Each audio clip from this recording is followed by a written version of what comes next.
Otel Viru'nun içine giriyoruz. Bu kapıları da hiç sevmiyorum ya. Normal kapı koysalar daha iyi olmaz mı?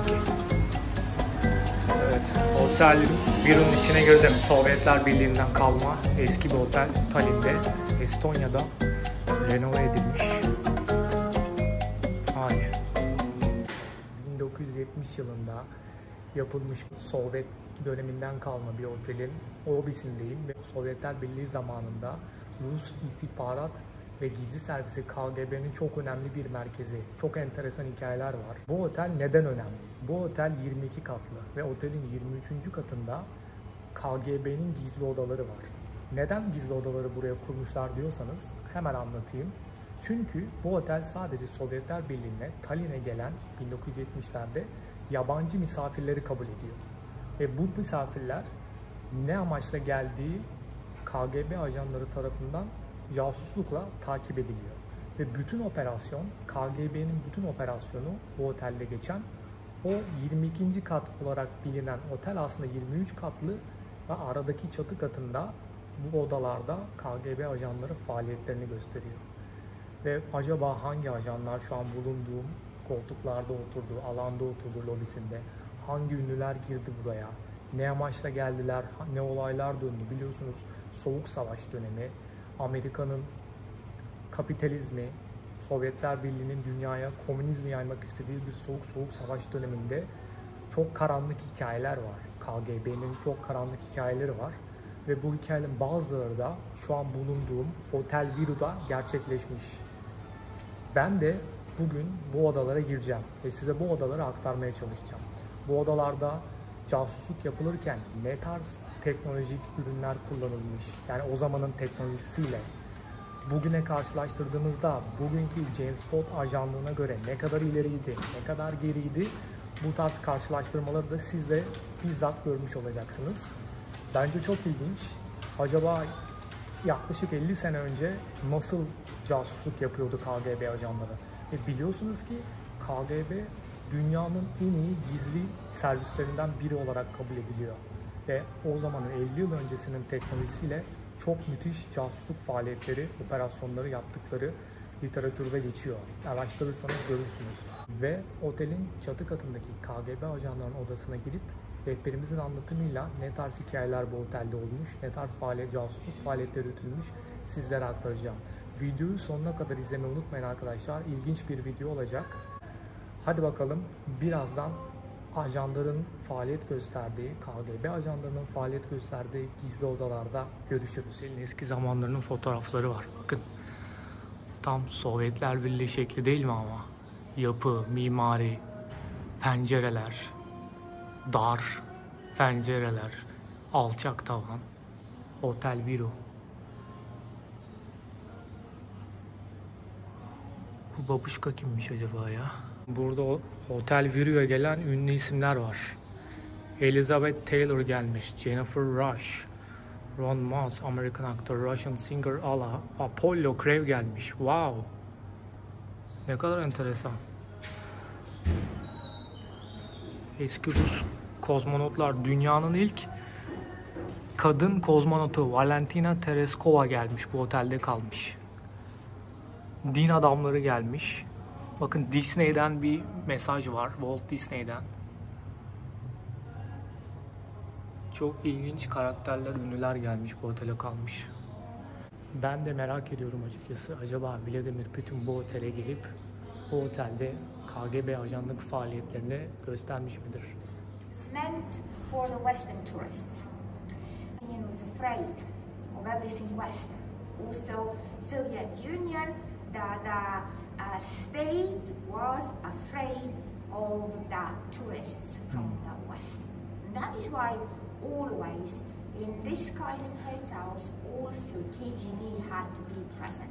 KGB in Russian language Комитет государственной безопасности, a committee of the state security. What did they do? They watched foreigners. They actually also watched locals. They watched the employees of the hotel, our people who worked here. On the 23rd floor, they had a radio room. And it was very important room, very secret room. And that was the reason why kind of officially 23rd floor did not exist. Arkadaşlar deminki kısımda anlatılan şey, otel aslında asansör 22. kata kadar gidiyor. Ama 23. kat yok asansörde. 23. kat aslında KGB ajanlarının bulunduğu kat. Ama asansör sadece 22. kata gidiyor. For a second, yes. We can be here for a few more seconds because Wow. Nice place. Arkadaşlar bu da otelin çatı katından Tallinn manzarası.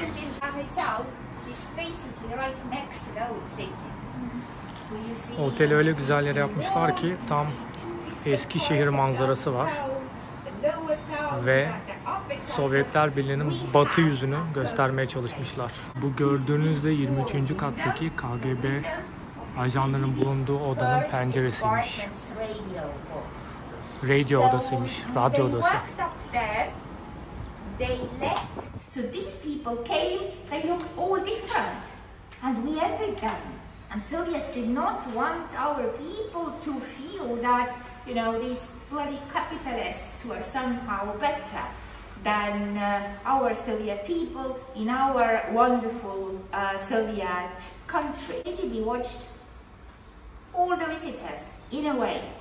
It was also to create an atmosphere of that fear. Because, you know, they didn't trust people. We are here, we watch you. Exactly. Big brother Watching you. All that. Sovyetler Birliği'nin propaganda aracı olarak kullanmışlar. Yani Sovyetler Birliği'ni Batı dünyasına biz iyiyiz, biz güzeliz, biz Amerikan medyasının anlatıldığı gibi değiliz şeklinde göstermek için inşa etmişler. Ve sadece turistlere açıkmış bu. Yani Sovyetler Birliği vatandaşı kimse bu otelin lobisine dahi giremiyormuş arkadaşlar. Arkadaşlar burası da radyo odası. KGB'nin radyo odası. Bütün operasyonu yaptığı, dinlemeleri yaptığı, casusluk yaptığı odadayız şu anda.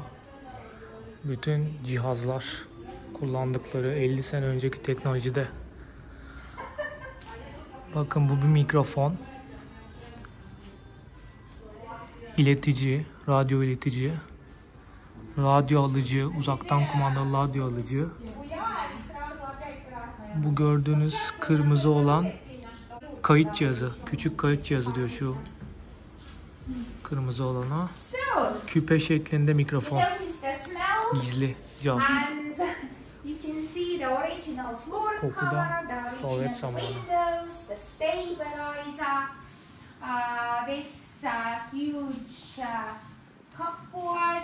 You can see the radio transmitters, the table. Radyo vericiler, alıcılar. Everything authentic, the way it Çok otantik bir oda. İyi korunmuş. We have brought here. So militia, Soviet police uniforms, and also KGB uniforms, because in the KGB üniformları. comrades they did not use uniforms because they kind of had to be as invisible as possible, and they used normal clothes. Here they also communicated with a ship, so they communicated with a ship before it was coming, and they could make preparations at the hotel. They listened rooms in the rooms. In 1970s. They had 60 special hotel rooms for the interesting clients. So Western journalists, politicians, we have the role Dinlemelerin olduğu oda planları. Gördüğünüz gibi kabloların stories we tell, these are not fairy tales. Tasarımı, yerleştirilişi. Bu da Sovyet polisi. You can see under a glass in the box microphones used in 1970s, quite big microphones. In 1980s, microphones were already smaller inside a cufflink, a microphone, and in the rooms, smaller microphones were hidden inside the lamps, inside the phones, inside the vases. So in 1980s, they already had more possibilities to listen different rooms, different clients in the rooms. Of KGB, so they tried to be as cautious, as careful as possible. People didn't talk with a loud voice. People switched on radios when they wanted to talk. People opened water in the bathroom when they wanted to talk. They covered ventilation holes with the wet towels, and so on and so on. So they tried to protect themselves. Most typical story, client went to the room and noticed no toilet paper. Client kind of commented the situation. In the Soviet Union, they don't have even toilet paper. What that country? A few minutes later, knock, knock, knock, floor guard walked in, the lady that sat next to the elevator with a roll of toilet paper. So, of course, the room was listened. And why did they react the way they reacted? Were they stupid? No, they were not stupid. It was deliberate. It was deliberate frightening. They showed clients, yes, we hear everything. So clients became even more afraid. They didn't do things, they didn't say things. When KGB needed information, then they listened so that nobody noticed. Because they were professionals, they were able to get information. When something like that happened, no doubt it was deliberate. KGB secretly photographed people in the rooms. You can see a special camera. A tiny hole. Camera from the next door room into the hole. They could watch, they could see a very big part of the room. They photographed, they got pictures, they used pictures to blackmail people. Bars and restaurants already. We talked about how people forgot to be careful. KGB used microphone plates and microphone ashtrays. A plan of a restaurant, one table marked. Such a plan was shown to the waiter. The waiter was given a special plate with a microphone inside it. Waiter took the plate to the table, and above the table KGB had antennas. Very many antennas like this were found in the beginning of 1990s when the new owners started to modernize the hotel. So special plate on the table, antenna hanging from the ceiling, a signal from a microphone reaches the antenna, and by the cable the signal reaches the listening room. Phones were also listened, no doubt. For the employees of the hotel, even special traps were organized. For example, there was a rule here that when an employee found the money bag, then an employee was not allowed to open it. An employee had to give it to certain particular hotel employee. Special money bags with a collar bomb inside them were hidden in the hotel to be found by the employees. Somebody found such a money bag, opened it, and the bomb exploded. Paint flew out. The person was covered with the paint all over, face, clothes, and it wasn't possible to wash this kind of a paint off. So the employee was immediately caught, and the employee had deserved a punishment. Probably the employee was going to be fired, but it was a good place to work. Nobody wanted to be fired from the hotel. So KGB used this kind of situations to blackmail the employees. They had a room on the third floor. To that room they invited employees when they wanted to discuss with them. So the employee was invited to the third floor room, and the employee was made an offer. You whether lose your job or you do this and that for us. So the person had to cooperate.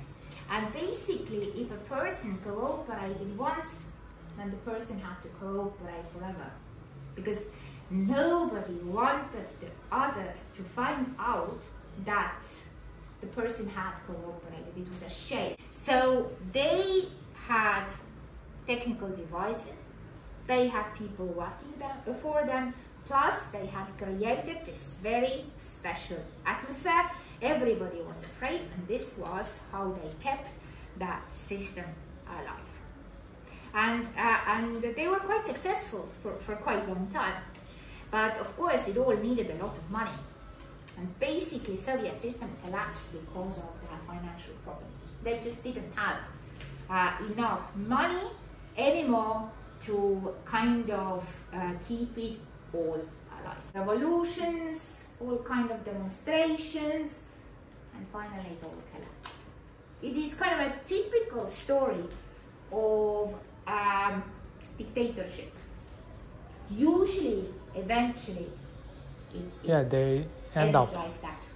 and because of corruption. Exactly. Corruption because of the human nature. Exactly. Yes. Burada güzel bir anekdot gördüm arkadaşlar. Dikkat, konuşmanız dinlenebilir diyor. KGB ajanları sizin konuşmalarınızı dinleyebilir diyor bu otelde.